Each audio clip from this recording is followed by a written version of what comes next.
സമുദായത്തിന്റെ നടുവില് എന്റെ പൊന്നു സഹോദരങ്ങളെ രാവിലെ മുതൽ വൈകുന്നേരം വരെ കോൺക്രീറ്റ് സൗധങ്ങളിൽ നിന്ന് രാജകീയ നൗകയിലേറി 5 നക്ഷത്ര ഹോട്ടലുകളുടെ പിന്നാമ്പുറങ്ങളിൽ സുഖം തേടി അലയുന്ന തനിക്ക് വേണ്ടി മാത്രം ജീവിക്കുന്ന അള്ള തന്ന പണം കൊണ്ട് സ്വന്തമായി സ്വാർത്ഥതയോടെ നിന്ന സമൂഹം ഒരു കാര്യം നിങ്ങൾ അറിഞ്ഞുകൊള്ളുക, കോഴിക്കോട് ജില്ലയിലെ സാനിക എന്ന് പറയുന്ന ഒരു പെൺകുട്ടിയുണ്ട്. നിങ്ങൾ അറിഞ്ഞിട്ടുണ്ടോ എന്ന് എനിക്കറിയില്ല. ആരാ സാലിഹ എന്നറിയോ? 2 റമദാനുകൾക്ക് മുമ്പ് ഒരു 27 രാവിലെ അന്ന് പത്രത്തിൽ നമ്മൾ വായിച്ചതാ. കോഴിക്കോട് ജില്ലയിലെ സാലിഹ എന്ന് പറയുന്ന 11 വയസ്സുകാരെ അവരുടെ അനിയത്തി 7 വയസ്സുള്ള സുമയ്യ എന്ന പെണ്ണ് വാപ്പ മരണപ്പെട്ടു പോയി. ഉമ്മ ഏതെങ്കിലും വീട്ടിൽ പോയി അടുക്കള ജോലി ചെയ്തിട്ടാ അവരുടെ ഭക്ഷണത്തിലുള്ള വക കണ്ടെത്തുന്നത്. എന്റെ ശബ്ദം കേൾക്കുന്ന ഈ കാസർഗോഡ് പ്രിയപ്പെട്ട പെങ്ങളെ, അവസാനമാ പാവപ്പെട്ട സാലിഹയുടെ ഉമ്മ കുറെ നാളുകളായി പരിപാലിച്ചിട്ട് ഹോസ്പിറ്റലിലായി 10-15 ദിവസം പകർച്ചപ്പനി ബാധിച്ചു കിടക്കുമ്പോ ഉമ്മ ജോലിക്ക് പോകുന്നില്ല. 15 ദിവസങ്ങളായി ആ പൊന്നുമക്കൾക്ക് തിന്നാൻ ഒരു നേരത്തെ ഭക്ഷണമില്ല. അവർക്ക് ഉമ്മയ്ക്ക് മരുന്ന് വാങ്ങിക്കാൻ പൈസയില്ല. ഗവൺമെന്റ് ഹോസ്പിറ്റലിന്റെ വരാന്തയിൽ ഒരു നേരത്തെ മരുന്ന് വാങ്ങിക്കൊടുക്കാൻ ഉമ്മാക്ക് ഒരു നേരത്തെ ആഹാരം കൊടുക്കാൻ പോലും സുമയ്യ എന്ന 11 വയസ്സുകാരിയുടെ കയ്യിലില്ല. റമദാൻ 27 അന്ന് എല്ലാവരും സദക്ക കൊടുക്കുന്നതിന്റെ അന്ന് റമദാൻ മാസത്തില് പൊരിവയിലേറ്റ് പടിമുറ്റത്ത് കാത്തു കിടക്കുന്ന പട്ടിണി പാവങ്ങളുടെ നേരെ 10 രൂപ വലിച്ചെറിഞ്ഞു കൊടുത്തിട്ട് സക്കാത്ത് കൊടുക്കുന്ന സമുദായം ആക്രോശിക്കുന്ന ദിവസം. സഹോദരങ്ങളെ, ദിവസങ്ങളായി സാലിഹയും സുമയ്യയും ഭക്ഷണം കഴിച്ചിട്ട് രാവിലെ സ്കൂളിലോട്ട് പോകാൻ സ്കൂൾ ഭാഗം തൂക്കി പോകുമ്പോ സ്കൂളിലേക്ക് 1.5 കിലോമീറ്റർ നടന്നു പോകണം. നടക്കുന്നതിനിടയിൽ സുമയ്യ എന്ന 7 വയസ്സുകാരി പറഞ്ഞു ഇത്താത്തയോട്, സാലിഹയോട്, ഇത്താ എനിക്ക് നടക്കാൻ പറ്റുന്നില്ല, എന്റെ കാല് തളരുകയാണ്, എനിക്ക് വിശക്കുന്നു. ഒന്ന് കേട്ട് സഹോദരങ്ങളെ, കരയുന്ന കൽബ് കാണാൻ കഴിയുന്നവരോട്, കണ്ണുനീരിന് നിറവ്യത്യാസമില്ലെന്ന് തിരിച്ചറിയാൻ കഴിയുന്നവരോട് ഉത്തമ സമുദായത്തിന്റെ കഥയാണ് പറയുന്നത്. കേരള സംസ്ഥാനത്തിലെ ഏറ്റവും ചെലവുള്ള വീട് ആരുടെ എന്നറിയോ? എറണാകുളം ജില്ലയിൽ 40 കോടി രൂപ ചെലവഴിച്ചിട്ട് വീടാരുടേടാ? അത് നമ്മുടെ സ്വന്തം സമുദായത്തിന്റെ അക്കൗണ്ടിന്റെ പേരിലല്ലയോ?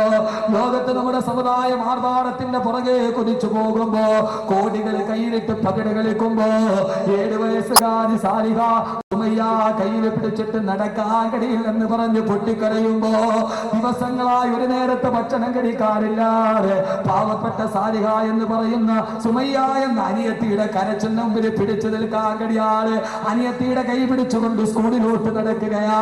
പൊന്നു സഹോദര, നമുക്കത് ചിന്തിച്ചാൽ മനസ്സിലാവില്ല. രാവിലെ 7 മണിയാകുമ്പോ ബൂസ്റ്റ് കൊടുത്ത്, കോംപ്ലാനം കൊടുത്ത്, യൂണിഫോമും കൊടുത്ത്, കുടിക്കാനുള്ള കടിക്കാനുള്ള പോഷകാഹാരം പാത്രത്തിലടച്ച് കയ്യിൽ സ്വർണ്ണവളയുമിട്ട് സ്കൂൾ ബസ്സിന് ഒരു മാസം 5000 രൂപ ഫീസും കൊടുത്ത് നമ്മുടെ മക്കൾ AC റൂമിൽ നിന്നിറങ്ങി കോൺവെന്റ് ഉള്ളിലോട്ട് പോകുമ്പോ നമുക്കതിന്റെ കട്ടപ്പാടറിയില്ല. സുമയ്യ കരയുകയാണ്. 7 വയസ്സുകാരി പൊന്നുമോൾ സ്കൂളിലോട്ട് പോകുന്ന വഴി കടിക്കാടില്ലാതെ വിശന്നിട്ട്, അങ്ങനെ വിശന്ന് വലയുമ്പോ നടന്നു പോകുന്ന വഴിയിൽ ഒരു ചെറിയ മരം കണ്ടു. ആ മരത്തിൽ ഒരു ചെറിയ പഴം കണ്ടു. സുമയ്യ പൊട്ടി കളയാൻ തുടങ്ങി. താത്ത, ആ പഴമെങ്കിലും പറിച്ചിട്ട് എനിക്ക് വിശക്കുന്നു. 7 വയസ്സുകാരി ശാഠ്യം പിടിക്കാൻ തുടങ്ങി. 11 വയസ്സുള്ള പെങ്ങൾ എന്താ ചെയ്യുക? അടുത്തിരുന്ന ഒരു കമ്പെടുത്തിട്ട് 2 പഴം അടിച്ച് താഴെയിട്ടു. ഒരെണ്ണം പൊട്ടിച്ചു നോക്കിയപ്പോ അകത്ത് നല്ല മഞ്ഞ നിറമാണ്. അത് പൊട്ടിച്ച് 2 പൊന്നു പെങ്ങളുടെ, പൊന്നു സഹോദരിയുടെ ഒരു നേരത്തെ ഭക്ഷണം കഴിക്കാതെ വിശന്ന് വലച്ച പെണ്ണിന്റെ കൂടപ്പിറപ്പിന്റെ വായിലോട്ടൊടിച്ചു കൊടുത്തു. ആത്തിയോട് ഒരു മഴ കണ്ട സന്തോഷത്തോടെ കുടിച്ചിറക്കുമ്പോ സാരികയും ഒരെണ്ണം പൊട്ടിച്ചു കുടിച്ചു. ഒരൽപ്പനേരം കഴിഞ്ഞപ്പോ 7 വയസ്സുകാരിയുടെ വായിലൂടെ നുരയും പറയും പറയാൻ തുടങ്ങി. സഹോദരങ്ങളെ, പെടഞ്ഞ് സുമയ്യ തളർന്ന് താഴെ വീടുമ്പോ സാരികയും തളർന്നുപോയി. ആളുകളോട് കൂടി താങ്ങിയുടെ ആംബുലൻസിൽ കയറ്റി കോഴിക്കോട് മെഡിക്കൽ കോളേജിൽ എത്തുമ്പോ ആ പാവപ്പെട്ട സുമയ്യ അറിഞ്ഞില്ല, അട്ടിക്കൊടുത്ത സാരിക അറിഞ്ഞില്ല. ആ വിശപ്പ് കണ്ടപ്പോൾ തള്ളി താഴെയിട്ട കായ വിശക്കായായിരുന്നുവെന്ന്. വിശപ്പ് വന്നപ്പോൾ തിന്നത് ഒരു വിശക്കായായിരുന്നു നമ്മൾ അറിഞ്ഞില്ല. പോയില്ല. സുമയ്യ എന്ന 7 വയസ്സുകാരി പെണ്ണ് മോർച്ചറിയില് 11 വയസ്സുള്ള സാരിക ഇന്നും അതിന്റെ ആഘാതത്തിൽ നിന്ന് മോചനം നേടിയിട്ടില്ല. ഇതാരുടെ കഥയാണെന്നറിയോ? ഇതാരുടെ കഥയാണെന്നറിയോ? ആളുകൾ കേരളത്തിന്റെ അക്ഷരനഗരമല്ലേ കോട്ടയം നഗരം. കോട്ടയം നഗരത്തിലാണ് 12 വയസ്സുള്ള ഒരു കുട്ടി. അവന്റെ ഉമ്മ കാസർഗോഡ് മെഡിക്കൽ കോളേജിൽ ക്യാൻസർ പിടിച്ചു കിടക്കുന്നു. വാപ്പ തെറുപ്പം മുതലേ തളർന്നു കിടക്കുന്നു. ഒരു നേരത്തെ ഭക്ഷണം ഉമ്മാക്ക് വാരി കൊടുക്കാനില്ലാതെ രാവിലെ ആ 12 വയസ്സുകാരനായ ബാലന് കോട്ടയം നഗരത്തിൽ ഒരുമിച്ച് കൂടി ആയിരക്കണക്കിന് ആളുകളുടെ മുമ്പിൽ കൈനീട്ടി. അക്ഷരനഗരമെന്ന കോട്ടയം നഗരത്തിൽ വിദ്യാഭ്യാസവും സംസ്കാരമുള്ള ഒരൊറ്റ മനുഷ്യൻ പോലും അവൻ 1 രൂപയുടെ നാണയത്തൊട്ട് കൊടുത്തില്ല. അവനെ ആട്ടി ഓടിച്ചു അക്ഷരനഗരത്ത്. ആ പാവപ്പെട്ട 12 വയസ്സുകാരന് നടന്ന് വിശന്നിച്ചു കഴിയുമ്പോ അവൻ തൊട്ടടുത്ത ഞാവൽ മരത്തിന്റെ മുകളിലോട്ട് കയറി ആ ഞാവൽ പഴം കടിച്ചിട്ട് വിശപ്പടക്കുമ്പോ റോഡിലൂടെ നടന്നു പോയ ആരോ പറഞ്ഞു, താഴെ ഇറങ്ങി വന്ന നിനക്കൊരു നേരത്തെ ഭക്ഷണം വാങ്ങിച്ചു തരാമെന്ന്. കേട്ട പാടി കേൾക്കാത്ത പാടി വസന്ന് വയറട്ടിയ 12 വയസ്സുകാരൻ ഞാവൽ മരത്തിൽ നിന്ന് താഴോട്ടിറങ്ങി. ഒരു നേരത്തെ ഭക്ഷണമെന്ന് കേട്ട് തുള്ളിച്ചാടിയപ്പോ അവന്റെ കൈകളറിയാതെ അയഞ്ഞു പോയി. അതേപടി മരത്തിൽ നിന്ന് താഴേക്ക് വീണു.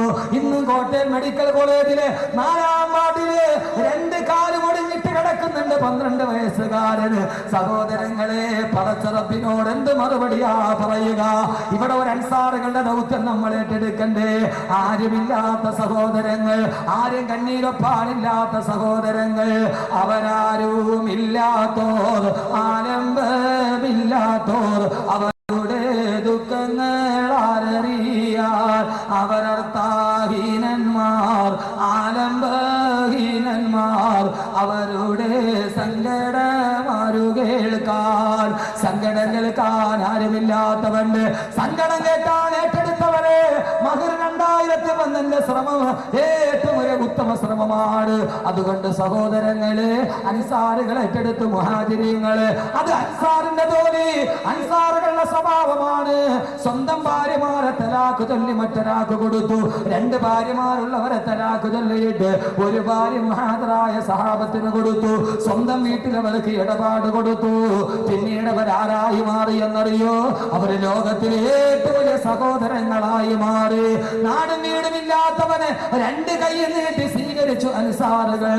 അല്ലാഹുവിന്റെ റസൂൽ അൻസാറുകളെ വല്ലാതെ സ്നേഹിച്ചു പോയി.